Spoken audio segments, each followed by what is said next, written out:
Yeah. Thank you. You mentioned earlier about the mayor being the chair of the council. Yes. Okay, so could you clarify and maybe give us some actual examples of the role of the mayor in Geneva as far as being a spokesman for the city, or whoever the spokesman, is the mayor the spokesman? What other roles would the mayor have as the head of the council and Sure. representing the city at whatever it might be? Sure. So there are lots of kind of council operational goals. The number one or roles. The number one role for the mayor, or I should say, his most active role, is as chair and facilitator of the meeting, the actual city council meeting.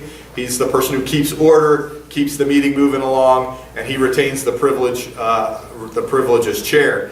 But other things that the Geneva mayor does, interestingly enough, and this is by charter, so this will vary city to city, but the city of Geneva mayor gets to appoint one judge, so long as there's a vacancy. So our judges serve 6-year terms. So every so often, a judge's term will be up in the middle of a mayor's term, and the mayor will be able to make the judge's appointments. The mayor assigns city council liaisons to boards and commissions. So the city of Geneva, for each board or commission, there's a non-voting member of council who is assigned just to report back to council on the operations of the board or commission. And the mayor makes those committee assignments. The mayor is most often the person who gets called as the spokesman. Can you come, or can you give a comment or a quote on whatever is happening? If it's something to do with administration, so if we had a personnel issue or or something that's just clearly nuts and bolts, the mayor will always defer to me to be a spokesman for administrative matters. And honestly, when there is a real, I'll say, a political issue that city council doesn't want to be part of, doesn't want to play politics on, then they will ask me to speak, because the mayor is seen as a partisan on one side or the other. They don't want it to come off as a partisan statement if the mayor makes it. So can you give an example of I'm something? sorry, so if the city wants to engage, say, state legislators on an issue that is a concern to the city, who would that be? That would, Yeah. Most often, that's the mayor, for sure. So you had asked a question and an example. About, like, I'm going to say something where they were sort of ducking, but they said, look, this is too important an issue, I don't want to politicize it. Yes. Can you give me an example of that? Sure.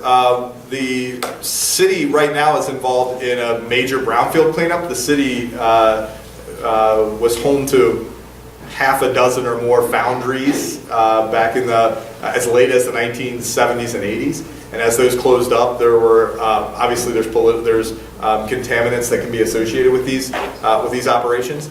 The city's in the middle of a big one where the state actually is cleaning up 220 properties in the city, and the council has said, this is not a partisan political issue. This is a staff issue or an apolitical issue. So we're going to have the staff speak on it. And so I've been the spokesperson on that project, as an example.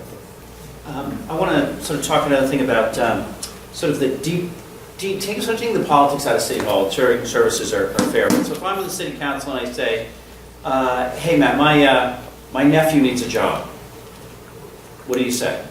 Not that these things would ever happen. So you're a city council member. I'm a City Council member saying my nephew needs a job. I say the HR office is right over there, and we've got a process. So I'll tell you a more genuine, less political example is diversity, right? Workforce diversity. And city council members routinely come to us and say, we got to address workforce diversity. Geneva is a very diverse community, but it's not reflected in our workforce. And we have to deal with that issue with the same bounds that we have to deal with nepotism or a friend of mine who's down on his luck and I see you got a foreman's job open, can you help me out? The state civil service is built in this 1970s way, and that's not being disparaging against the 1970s, it's being disparaging against the state civil service, but it's built in this old rigid way. It was designed to do the very thing that it's not doing right now. It was designed to make sure that everyone had a fair shot. at a job. And so what it's doing is it's working a little bit to make sure your nephew doesn't get the job that he's not entitled to, but it's also discouraging people from participating in the process. Today, so we'll use police officer as an example.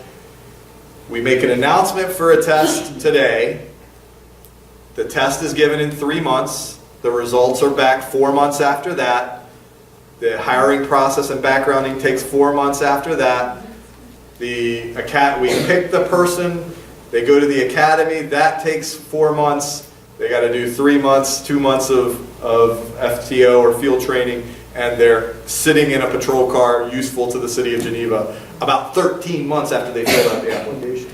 So I would say the politics in HR are both helped by virtue of me having an easy answer for why I can't get your nephew a job. He's got to fill out the application, he's got to take the test, he's got to go through this process.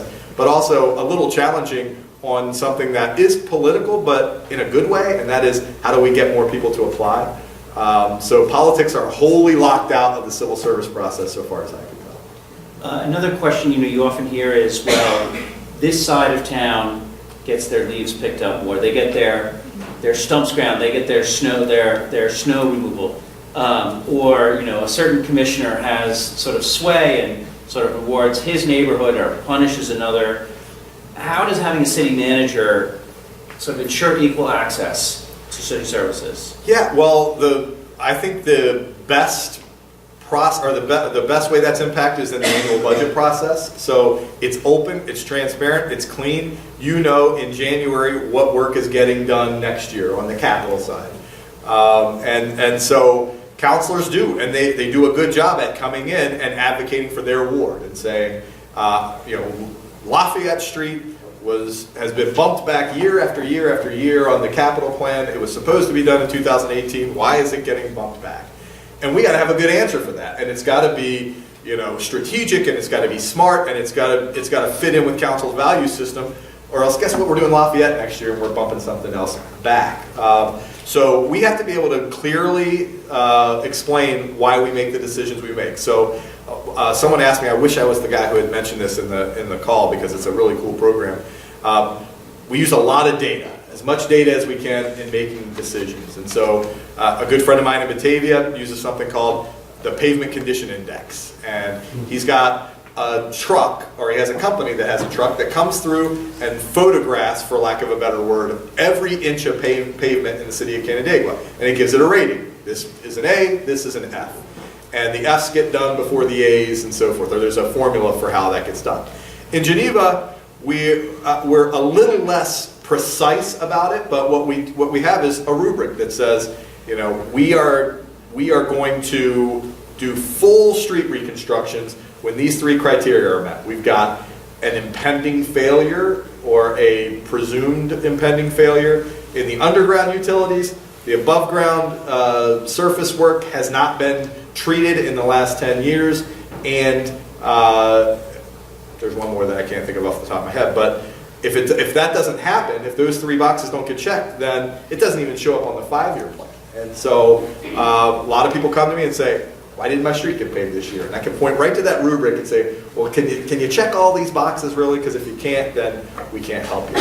And so from my standpoint, that is a city manager or a professional staff, and that came right from our director of public works. That's a professional staff person at least having a criteria by which this stuff is dealt out. That way, if the criteria is everyone with my last name gets their driveway apron done next year, then at least the public knows that was the criteria, and they can run me out of town when that happens. You just have to be transparent in your process.